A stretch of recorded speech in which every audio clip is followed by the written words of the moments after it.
There comes a moment when you realize that pain is not your prison, it's your launch pad. That sting you felt, it's not weakness. It's proof you loved, trusted, gave, and that's beautiful. But when someone misses that beauty, you don't beg, you don't break, you bloom. The most unexpected thing you can do after being hurt is not cry, not shout, not chase. It's to smile, to flourish, to confuse the silence with your radiance. When the world expects you to fall apart, you walk in heels, head held high. You change your number, change your path, but not your worth. You don't throw words, you throw success. Ladies, confusion is not about revenge, it's about recentering. Wonder if they ever really knew you. Let them scroll through your life and question how you shine so brightly without them. Because the truth is you were always the star. They just mistook your glow for a flashlight. Be unpredictable, be unbothered, be unforgettable. And when they look for the old version of you, let them know she upgraded. Pain is universal. It doesn't care who you are, where you come from, or how much you've given. It just arrives unexpected, uninvited, unapologetic. And when it comes from someone you trusted, someone who once spoke to your soul in ways that felt like home, it shakes your core. But here's the truth. No one tells you pain, while brutal, is also your greatest mirror. It reflects what you loved, what you hoped, and where you grew. That's not weakness. It's a raw display of your capacity to feel deeply, and there's strength in that vulnerability. Pain is not the end of your story. It's the start of your evolution. You get to decide whether that heartbreak breaks you or builds you, whether you stay on the floor or get up and redesign your life. You take that ache and you alchemize it. You turn sleepless nights into early mornings at the gym, long cries into creative breakthroughs, rejection into redirection. You use what broke you as fuel, because power doesn't come from pretending you're fine. It comes from owning that you weren't and rising anyway. People will expect you to spiral. They will look for signs that you're stuck, bitter, or broken. That's when you surprise them. You don't disappear, you evolve. You don't shout your pain to the world.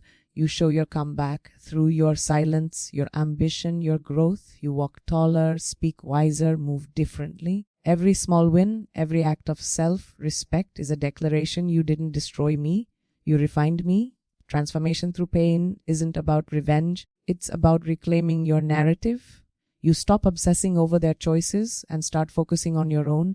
You choose boundaries, you choose healing. You choose yourself not as a consolation prize, but as the whole damn trophy. Because power isn't loud, flashy, or forced. Real power is quiet. It's in the decision to get better, not bitter, to grow, not grovel, to move on, not look back. And the most beautiful part, pain teaches you your own depth, parts of you you never met until you had to. It reveals your resilience, your softness, your fire all at once. It strips you of illusions and dresses you in truth. And when you finally meet yourself on the other side, you realize you weren't just surviving, you were becoming, and there is no greater power than that. The world often teaches women that to be heard, we must be loud, that silence equals weakness. The only way to respond to disrespect is with a dramatic display of emotion, tears, rage, confrontations in public or online. But real strength, it doesn't always roar. Sometimes it whispers. Sometimes it's in the decision not to react. Not because you don't feel, but because you know your worth doesn't belong in the mud. Grace, especially when you've been hurt, is not surrender, it's strategy. Choosing grace is not the same as ignoring what was done to you. It means you see it clearly. You just don't let it shake your foundation. You understand that feeding energy into pettiness only delays your own healing. You could post the receipts, you could fight for validation, but why waste time proving your value to someone who already lost access to it? Sometimes silence cuts deeper than any words ever could. The quiet confidence of a woman who doesn't need to explain herself, that's power most people aren't ready for. Your reaction is your reputation. You can be right and still lose the room if you don't carry your dignity with you. There's something magnetic about a woman who stays centered when the world expects her to spiral. It confuses people. It challenges them. Because you're not giving them what they expect, you're showing them who you are. And who you are isn't defined by what was done to you, defined by how you chose to respond. Grace doesn't mean you forgive instantly or forget easily. It means you put your energy where it matters, on yourself. You let people think what they want, say what they will, because you're too focused on your goals, your healing, your future. You're not driven by the urge to clap back. You're driven by a bigger vision. That's not avoidance, that's emotional discipline. And emotional discipline is a superpower very few possess. And the most powerful part, grace disarms. It unsettles those who expected drama, noise, or desperate pleas for closure. It keeps you in control of your narrative. It protects your peace, your image, your energy. And when you walk away with your head high and your heart intact, you don't just confuse them, you remind them you're not a storm, they are. You're the calm after it. And nothing is more unnerving than a woman who chooses poise in a world that profits off her pain. There's a kind of silence that screams louder than words ever could. It's not passive, it's not weakness, it's deliberate, strategic. And if you've ever been hurt, truly hurt, you know there comes a point when explaining yourself just feels beneath you. Not because you don't have the words, because you no longer have the need. Silence becomes your shield and your stage. While they expect chaos, you give them calm. And that right there is the confusion they never saw coming. People are addicted to reactions, especially when they know they've done you wrong. They wait for the call, the emotional text, the tears, proof that they still hold power over you. Your silence, it denies them that satisfaction. It's not that you don't feel the hurt. You just refuse to bleed for them publicly. You choose to process privately, not perform emotionally. And that decision alone takes more strength than any dramatic confrontation ever could. Silence gives you time to think clearly, to rebuild your boundaries, recenter your energy where it belongs on you, because reaction is often rushed, and rushed emotions rarely serve your higher self. When you're quiet, you're not avoiding the pain. You're observing, you're learning, you're watching who checks in when the noise fades and who only showed up to feed off the drama. Silence helps separate the real from the temporary, and that clarity is priceless. When you don't react, you force people to sit with their own actions. You don't clean up their guilt. You don't interrupt their karma. You simply hold your space and let the silence echo back to them everything they tried to avoid. It's unsettling, and it should be, because now you've flipped the power dynamic. You're no longer seeking closure from them. You are the closure, and no words are needed to make that known. And here's the beauty of it. Your silence doesn't mean you lost the battle. It means you outgrew the battlefield. You're not fighting for someone to understand you anymore. You understand yourself. You know who you are, what you bring, what you deserve. And when you've reached that level of self-respect, you realize that not every insult deserves a comeback, and not every heartbreak needs a headline. Sometimes the loudest flex is peace and silence. That's the sound of a woman who just reclaimed hers. There's something undeniably powerful about a woman who doesn't explain her healing. She shows it, not through petty comebacks or forced displays of strength, through how she carries herself when no one's watching. That inner glow, the one that can't be faked or filtered, is born the moment you stop proving your worth to someone who couldn't see it. Instead of trying to be understood, you choose to be unbothered. And in that shift, you begin to radiate in a way no apology or validation could ever match. See, when people hurt you, they often expect your light to dim. They expect you to shrink, to second guess your shine, to move through the world as a quieter version of yourself. Letting your glow speak means choosing to take up space anyway. It means showing up with bold lips, sharper boundaries, and softer energy all at once. It means choosing joy over bitterness, success over spite, and wholeness over revenge.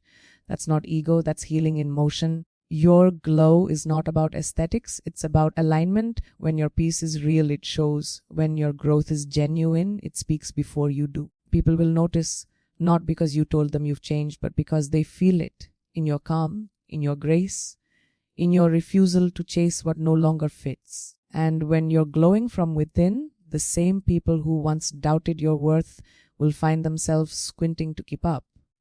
That's not your problem, that's your power. This isn't about proving them wrong. This is about proving yourself right.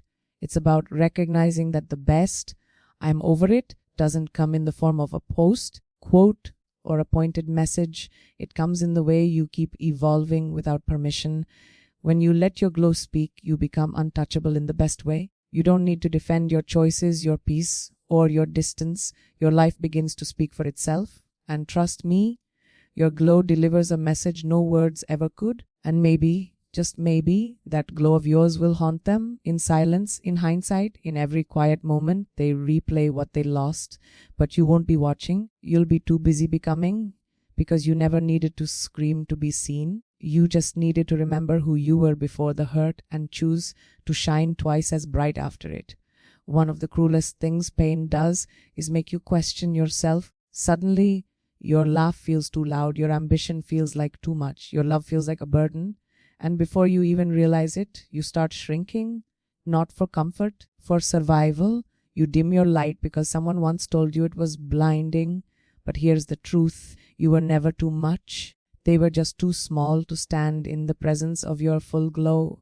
Dimmed light is not peace itself, abandonment dressed up as humility. It's smiling smaller, dreaming quieter, asking for less just to keep someone else's insecurities intact. But you can't heal by pretending to be less than you are. Your light was never the problem. What broke you was not your fire. It was giving someone who feared that fire the power to extinguish it. And now is the time to reclaim every spark they tried to smother. The most radical thing a woman can do after being hurt is to walk back into the world unshrunken, to take up the same space, maybe even more, because your light doesn't need to be explained. It needs to be honored.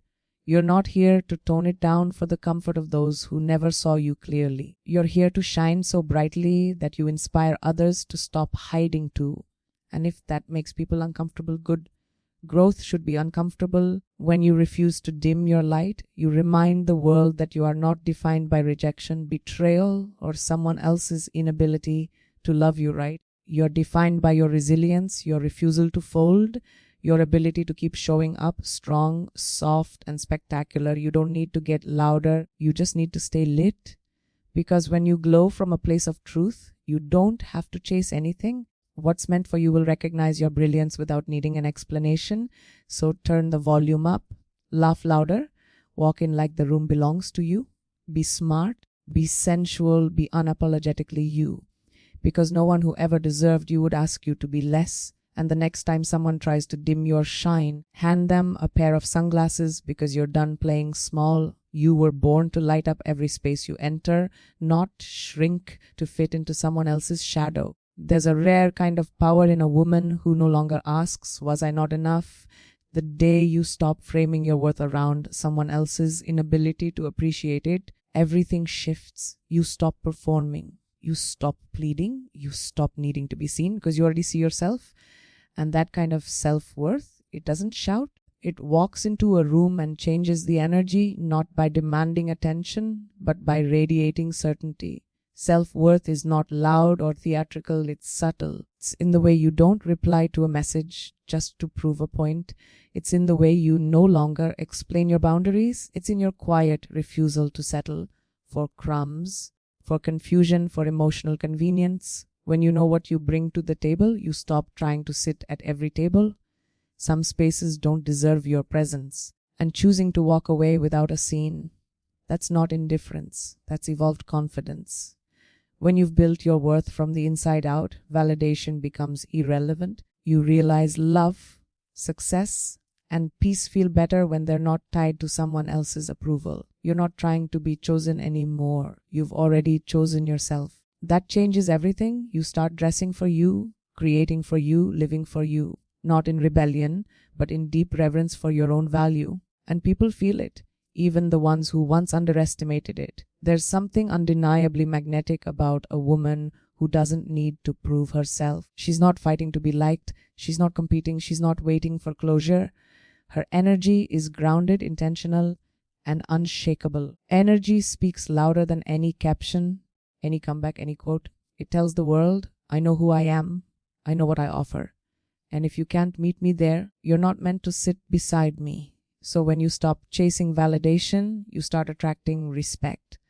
Not because you demand it, but because you embody it. Self-worth isn't a mood, it's a mindset. And the quietest people in the room, they're often the ones holding the most power. Because once you know your value, you never waste energy proving it again. You simply live it. There is a moment after the pain, after the confusion, when you realize that healing isn't about proving a point. It's about leaving the game entirely. The energy it takes to clap back, expose, compete, or retaliate is the same energy you could be using to build your next chapter. When you elevate, you don't lower yourself to teach someone a lesson. You become the lesson. You outgrow the space they expected you to stay in. That evolution becomes your loudest response. Retaliation feels good in the moment. It gives the illusion of power, but it's temporary. You get caught in a cycle of reaction instead of direction. You become tethered to the very thing you're trying to escape. Elevation, on the other hand, is rooted in freedom, saying, I no longer need to be part of this conversation. It's letting the version of you that was hurt and underestimated transform quietly into someone wiser, wealthier, more peaceful, and more focused. That kind of growth is louder than any argument. When you stop retaliating, people may call you cold, detached, distant. Let them. They're really witnessing is your refusal to engage in battles beneath you. You found higher ground, and up there the air is clearer. You can see things for what they really were. You don't need revenge.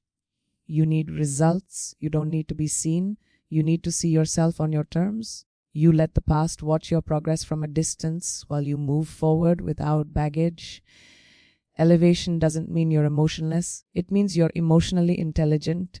You understand that someone else's chaos isn't your responsibility to contain. So you pour that energy into your career, your wellness, your joy. You reinvent yourself, not to impress them, but because you owe yourself a life beyond survival, the glow up they didn't expect. It's rooted in work they'll never see. And the more you grow, the more they'll realize you weren't trying to win them back. You were winning yourself back. Best part, you don't have to announce anything. No captions, no cryptic posts, no need to perform progress. You just move differently, speak less, shine more. And when they finally look back, they won't see the same version of you they thought they hurt. They'll see someone untouchable, elevated, and unavailable to the drama they once thrived in, because you didn't fight back, you rose above. And that's what truly confuses them. You didn't just survive, you leveled up.